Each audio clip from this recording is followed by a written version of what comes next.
Hello, everyone. Another poem, and this one is by the terrific poet Edmund Vance Cooke. And again, I'm reading from the book Best Loved Poems of the American People because it's got quite a collection.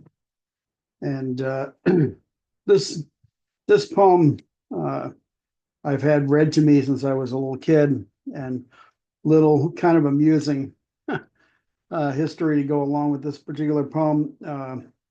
I was one of five kids.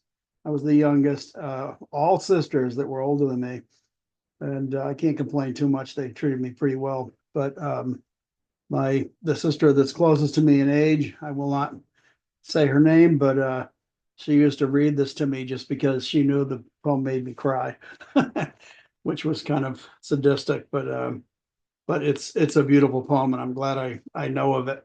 So here it is. The poem is called Rags, and be warned, it is sad. um, we called him Rags. He was just a cur, but twice on the Western line, that little old bunch of faithful fur had offered his life for mine, and all that he got was bones and bread, or the leavings of a soldier's grub. But he'd give his heart for a pat on the head or a friendly tickle and rub. And Rags got home with the regiment, and then in the breaking away, well, whether they stole him or whether he went, I'm not prepared to say. But we mustered out some to beer and gruel and some to sherry and shad. And I went back to the Sawbones School where I was still an undergrad.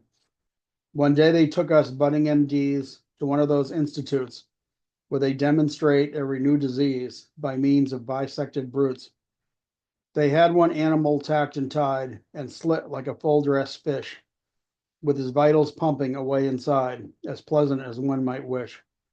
I stopped to look like the rest, of course, and the B-size leveled mine. His short shell thumped with a feeble force, and he uttered a tender whine.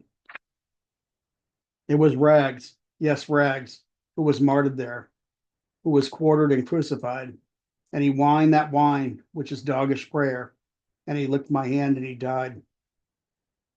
And I was no better in part nor whole than the gang I was found among, and his innocent blood was on the soul, which he blessed with his dying tongue. Well, I've seen men go to courageous deaths in the air, on sea, and on land, but only a dog could spend his breath and a kiss for his murderer's hand.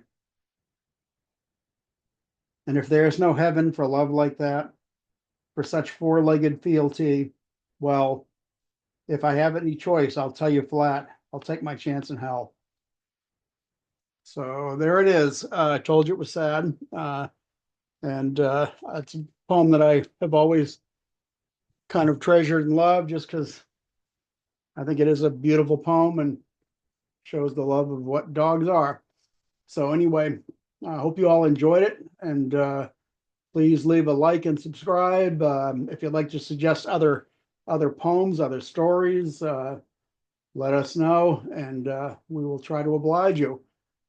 So hope you enjoyed this one, and pass it on to others if you would. And again, we sure can use the likes, leave comments.